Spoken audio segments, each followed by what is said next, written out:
여러분 안녕하십니까? 광주 MBC 뉴스투데이 시작합니다. 먼저 오늘의 주요 뉴스입니다.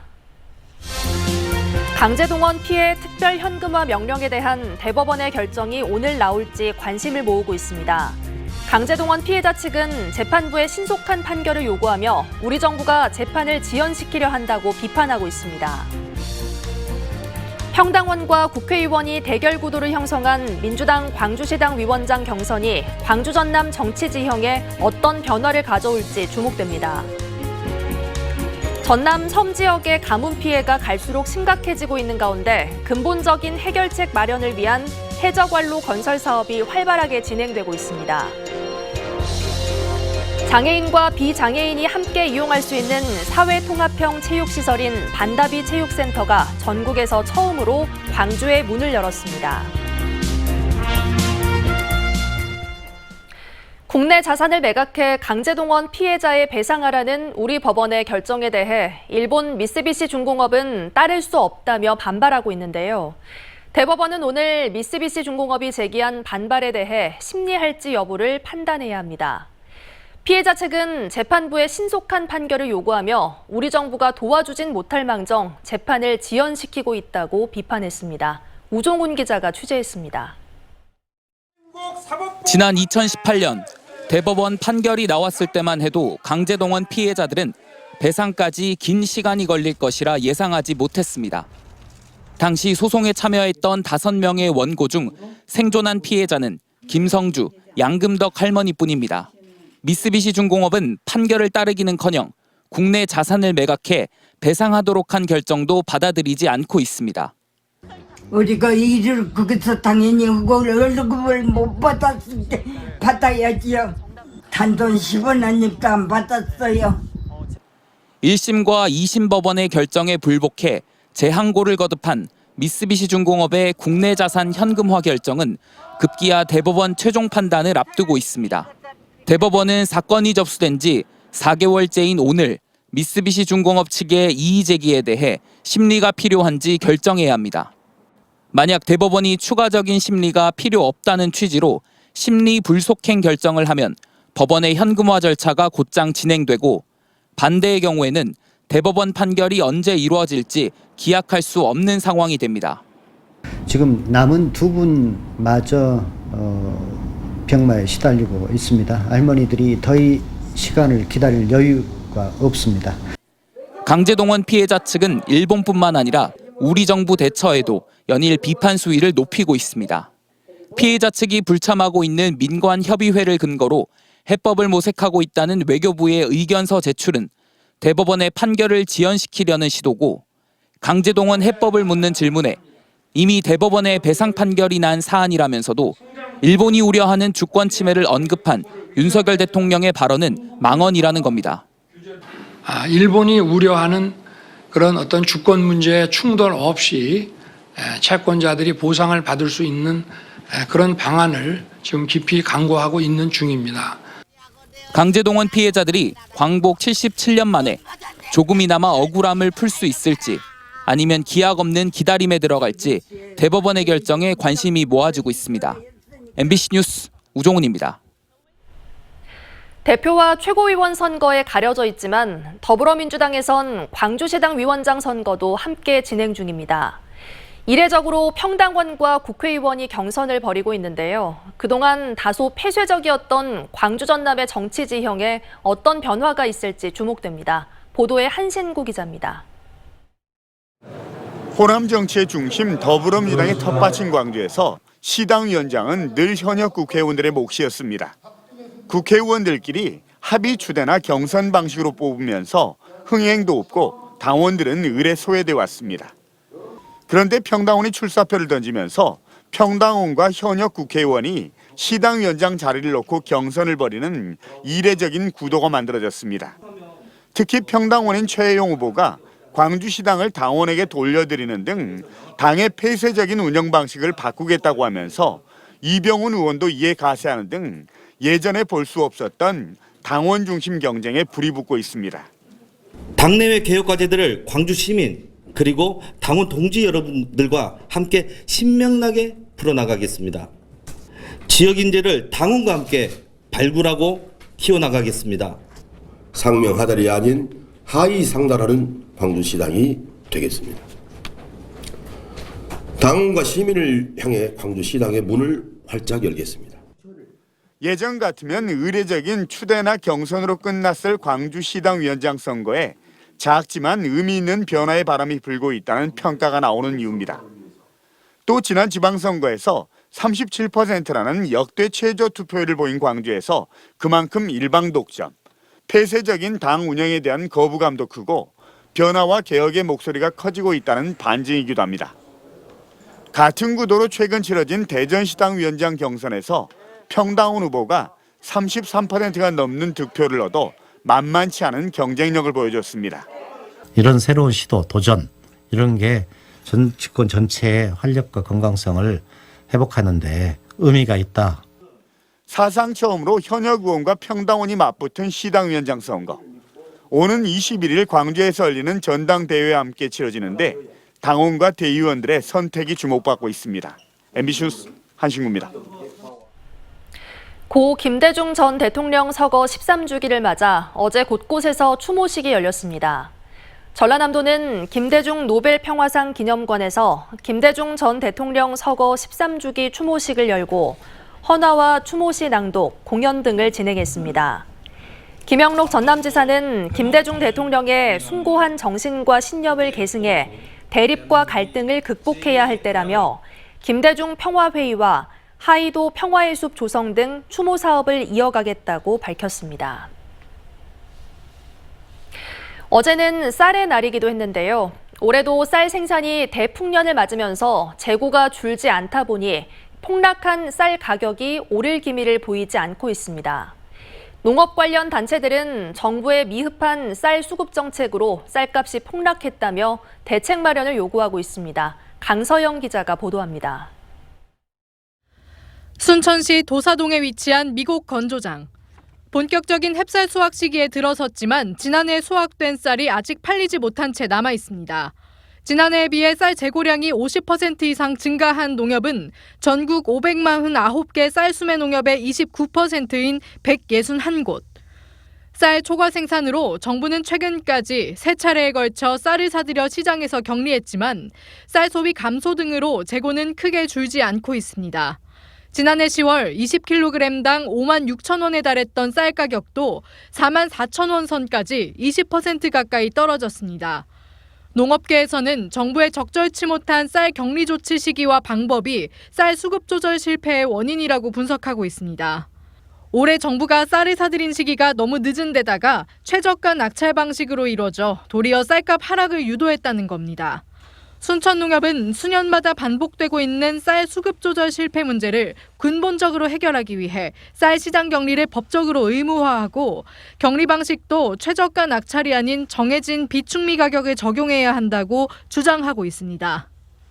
이러이런 조건이 갖춰지면 시장 격리를 해야 한다. 강제 규정으로 바꾸고 비축 수매 가격을 적용해서 바로 시장 격리를 해야 한다. 이렇게 쌀이 남아돌자 어제 순천에서는 쌀 재고 소진을 위한 소비 촉진 행사가 열렸습니다. 지자체와 농협 등 농업 관련 단체들은 시민들과 인근 상가를 방문해 지역 브랜드 쌀을 직접 배포했습니다. 그래서 오늘 이 행사를 통해서 우리나라의 쌀 수급이 어려워진 상황을 조금이나마 극복할 수 있는 계기가 되지 않을까 그런 생각을 합니다. 농업 관련 단체들은 앞으로 추가 시장 격리와 쌀 수급 관련법 개정 등의 대책을 정부에 요구할 계획이라고 밝혔습니다. MBC 뉴스 강서영입니다. 오늘 광주와 전남은 흐린 가운데 오후 한때 소나기가 내리는 곳이 있겠습니다. 광주지방기상청에 따르면 오늘 광주의 최고 기온은 31도로 어제보다 다소 높겠고 나주 29, 장성 31, 구례 30도 등 광주와 전남의 낮 기온은 30에서 32도 분포를 보이겠습니다. 또 내일까지 광주 전남에는 최대 50mm의 소나기가 내리는 곳이 있겠습니다. 기상청은 아침 남부 내륙 지역에는 가시거리 200m 이하의 짙은 안개가 낄 예정이라며 출근길 안전 운행을 당부했습니다. 옛 전남방직 부지에서 세입자인 병원장이 굴삭기에 다쳐 경찰이 수사에 나섰습니다. 광주 북부경찰서는 지난 14일 오전 11시쯤 북부 임동 전남방직 부지에서 철거를 막으려던 60대 병원장을 굴삭기로 밀어 다치게 한 혐의로 50대 굴삭기 운전자를 조사하고 있습니다. 경찰은 전남방직 측과 임대 기간이 끝난 세입자가 이전을 두고 갈등하다 충돌이 발생한 것으로 보고 정확한 경위를 조사하고 있습니다. 여수경찰서는 전국의 아파트를 대상으로 귀금속 등을 훔쳐 달아난 60살 남성을 구속했습니다. 구속된 남성은 지난 7월부터 한 달 동안 전남과 경남 일대에서 경비시설이 미흡한 아파트 현관문을 뜯고 들어가 귀금속 등 2,500만 원 상당을 훔친 혐의를 받고 있습니다. 이 남성은 또 경찰의 수사를 따돌리기 위해 오토바이와 도보로 이동하고 아파트를 사전에 물색하는 등 치밀하게 범행을 준비한 것으로 드러났습니다.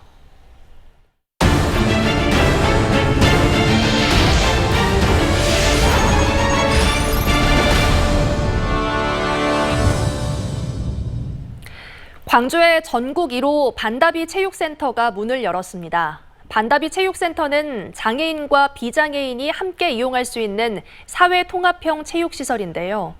장애인들의 스포츠 복지를 높이고 장애를 뛰어넘어 서로에 대한 이해를 키울 수 있는 기회를 제공할 것으로 기대됩니다.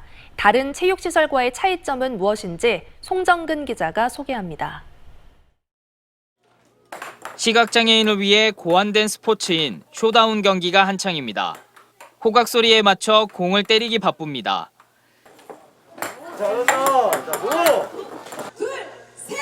장애인과 비장애인이 함께 스포츠를 즐길 수 있는 반다비 체육센터가 전국에서 처음으로 문을 열었습니다. 평창 동계 패럴림픽의 유산 사업으로 추진된 것으로 장애인이 우선 이용하면서도 비장애인도 이용할 수 있는 사회 통합형 체육 시설입니다. Because an initiative like this isn't just life-changing for persons with disabilities to use them, but it will have also a positive impact on their families and the people in the communities in which they live. 반다비 체육센터는 장애인과 비장애인이 함께 사용할 수 있는 헬스장과 수영장이 갖춰져 있습니다. 반다비 체육관 안에 조성되어 있는 수영장입니다. 이곳 수영장은 다른 수영장과 다르게 장애인들이 입수할 수 있는 통로가 마련돼 있습니다. 장애인들이 이용하는 데 불편을 느끼지 않도록 무단차 적용, 자동문 설치, 휠체어 활동 반경 고려 등 장애물 없는 생활환경 시설로 조성됐습니다. 특히 가족 샤워실이 마련돼 있어 목욕을 하는데 애로사항이 많은 장애인들의 편의를 도모했습니다. 저하고 같이 함께 할 수 있는 파트너인 우리 김래 의원님과 같이 이곳에 와서 함께 헬스도 하고 또한 같이 함께 여기 사우나 시설에서 함께 할 수 있는 그러한 시설이 참 잘 돼 있어서 참 좋습니다.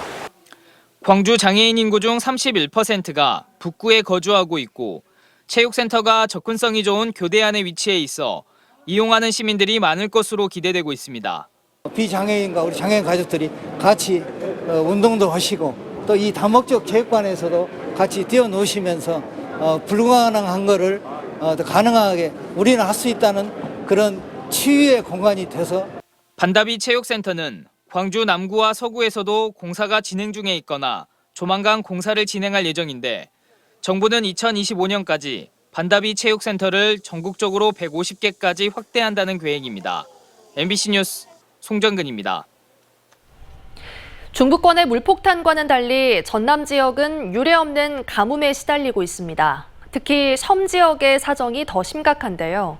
근본적인 해결책으로 해저관로 건설 사업이 활발하게 진행되고 있습니다. 문현철 기자가 취재했습니다. 신안앞표도와 매화도 사이에 드넓은 갯벌과 바다가 펼쳐져 있습니다. 이 해저면 수십 미터 아래를 굴착해 두 섬을 잇는 작고 긴 터널이 만들어졌습니다. 이 터널에 상수도관을 넣어 매화도까지 수돗물을 공급할 예정입니다.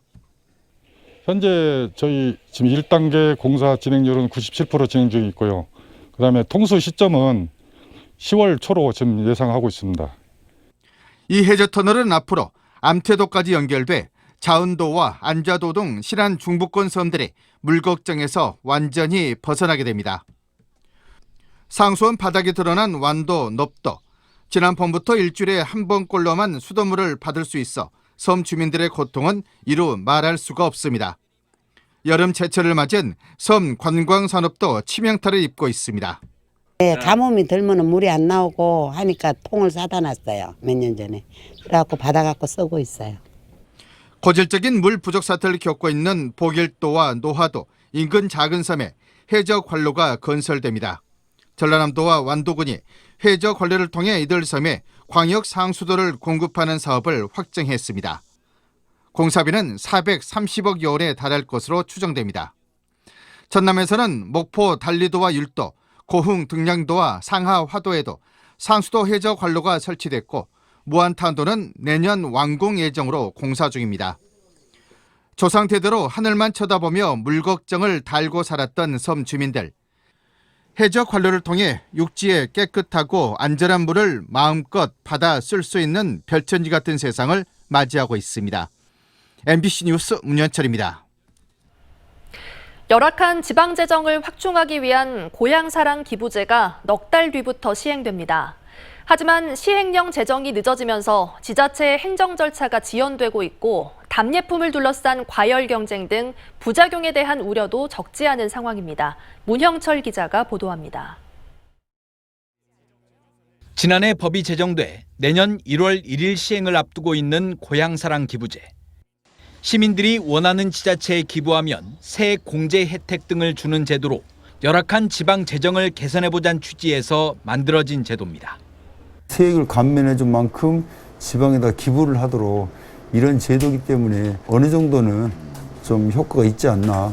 하지만 법제처 심사가 길어지면서 제도 시행 넉 달을 앞둔 지금까지 시행령이 확정되지 않고 있습니다. 시행령을 기초로 조례를 제정하고 별도의 위원회를 구성해 답례품을 선정하고 또 홍보까지 해야 하는 지자체는 답답할 따름입니다. 사람들이 많이 촉박하게 됐으면 더 힘들었죠. 지금 마음으로는 급해 죽겠는데.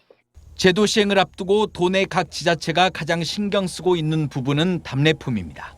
기부된 금액의 30%까지를 지역 특산물 등으로 제공할 수 있는데 이 답례품에 따라 지역 간의 재정 불균형이 발생할 수 있기 때문입니다.